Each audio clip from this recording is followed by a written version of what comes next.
Nobody heard anything from Sarah. She just completely vanished, and that's when the alarm bells really started ringing. I couldn't sleep, I couldn't eat, because all I was thinking about was, where is my sister? What's happened to my sister? Is she okay?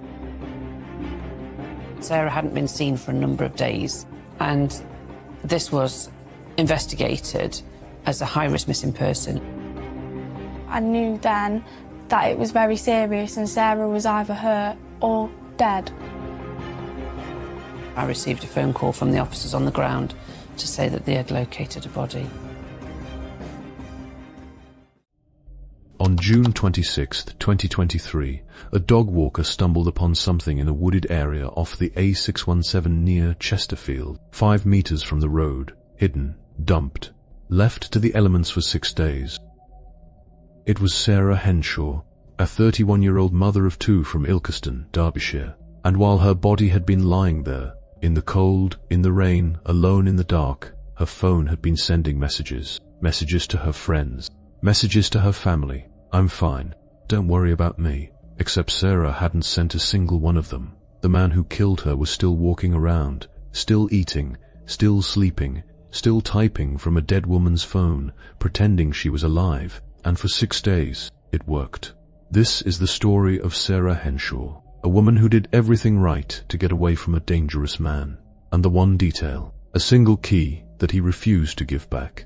Sarah Henshaw was 31 years old. She was a mother of 2, and if you asked anyone who knew her what defined her, they would tell you the same thing. Her children came first, always. Everything she did, every decision she made, every hard day she pushed through, it was for them. She grew up in Ilkeston, Derbyshire, a working-class town in the East Midlands, the kind of place where everyone knows everyone, where your neighbours remember you as a kid, where community means something real. Sarah was woven into that community. She was the person who showed up, the one who remembered what you were going through last month and asked about it this month. She loved with her whole chest, loudly, openly, without reservation. Her family was everything to her. Her mum, Lorraine, her sister, Kelsey, her brother, Callum Stevenson.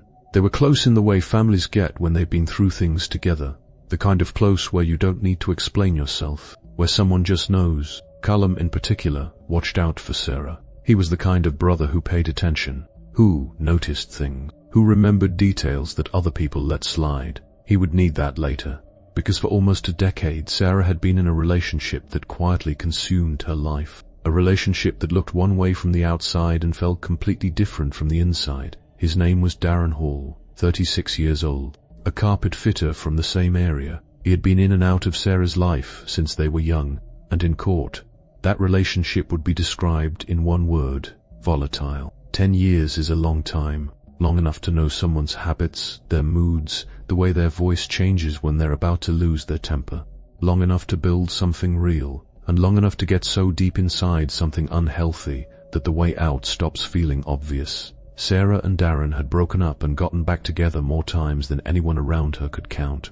It was one of those cycles that is painful to watch from the outside, because from the outside the pattern is so clear, but from the inside it's complicated in ways that are hard to explain to people who haven't lived it. There was history, there were children, there were moments of normal, moments that made you think maybe this time it would be different. It was never different. In December 2022, just 6 months before Sarah's death, Hall assaulted her following a night out after an N-Dubs concert in Manchester. Callum saw his sister afterward.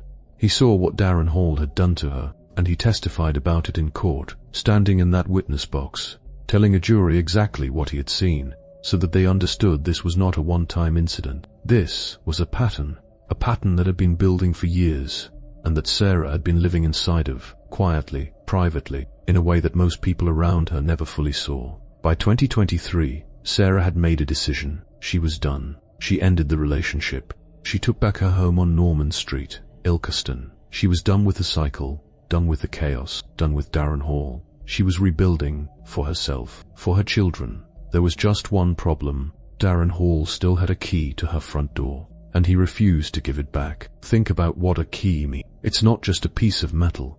A key is access. A key is the ability to enter someone's space, someone's most private, most personal space, whenever you choose, without knocking, without warning, without permission. Sarah had asked for it back. He said no. And so, even though she had ended the relationship, even though she was trying to build a new life, even though she had every legal and moral right to her own home, Darren Hall still held the means to walk through her front door whenever he wanted.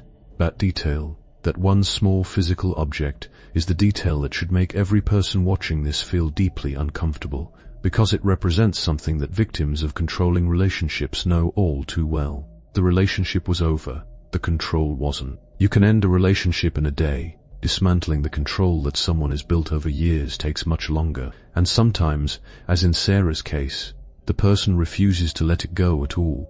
On the evening of June 20th, 2023, Darren Hall used that key. He let himself into Sarah's home while she was out.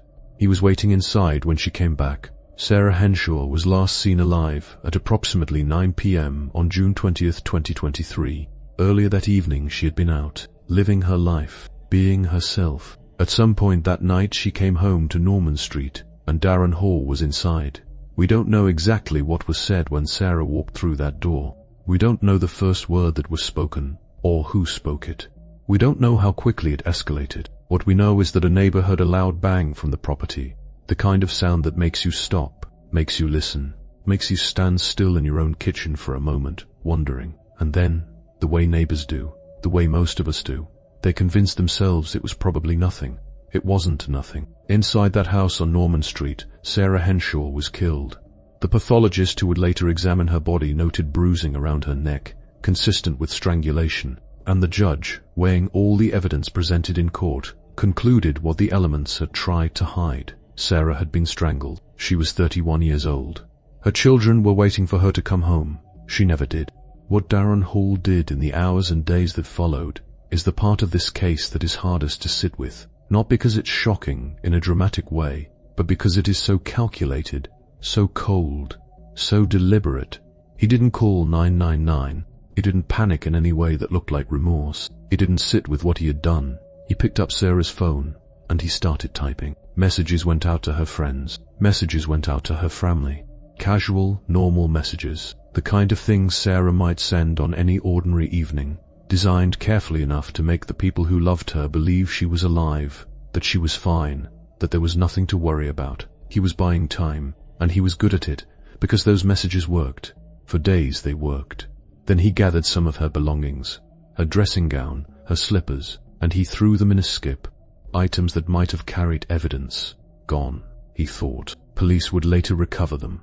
And then he drove, more than 20 miles from Ilkeston, heading toward Chesterfield, along the A617, to a quiet lay-by close to junction 29 of the M1, a stretch of road most people drive past without a second thought. Trees on one side, dark, isolated. Phone data would later place him at that exact spot for 9 minutes. 9 minutes in which his phone torch was toggled on, then off, then on again, then off. The movements of a man doing something in the dark that he needed to see, but that he did not want anyone else to ever find out about. He carried Sarah's body 5 meters into the trees, and then he drove home.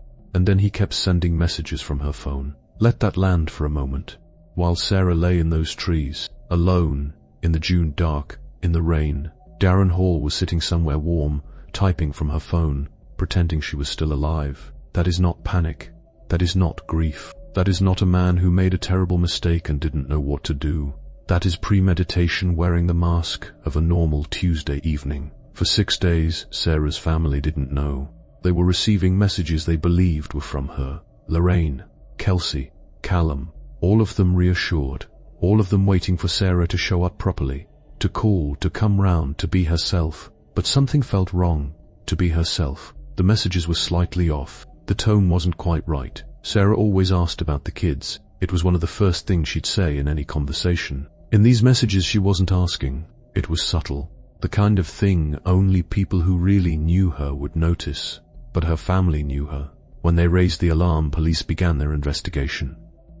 Attention quickly turned to Darren Hall.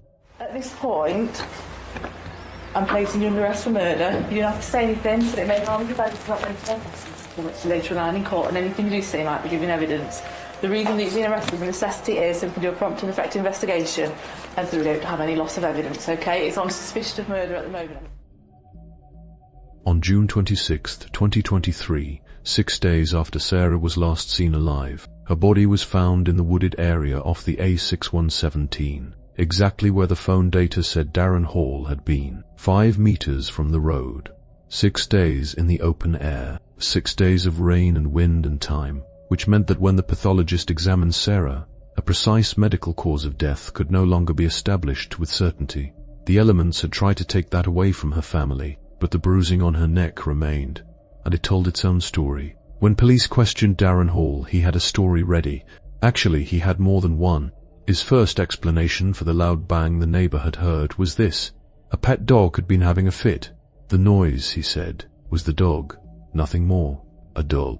When that story didn't hold up, when investigators pressed harder and the evidence began closing in, the story changed. Now, he said, Sarah had fallen down the stairs. It was a terrible accident. He had panicked. He didn't know what to do. He wasn't thinking clearly. He wasn't a murderer.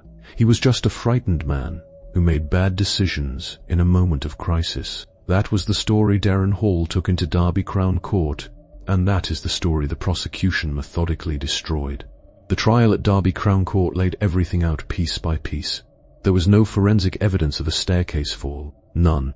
The defense could not produce a single piece of physical evidence to support that story. And then there was the behavior after Sarah's death, the fake texts, the drive to the lay-by, the 9 minutes, the torch toggling on and off in the dark, the 20-mile journey to hide a body. Prosecutors asked the jury a simple question: does a man who witnesses a terrible accident do any of that? Or does he call 999? Callum Stevenson took the stand. He told the jury about December 2022, about the N-Dubs concert in Manchester, about what his sister looked like when he saw her afterward, about years of watching a pattern that he couldn't stop and that had now taken her from him permanently. The jury deliberated for just over 4 hours.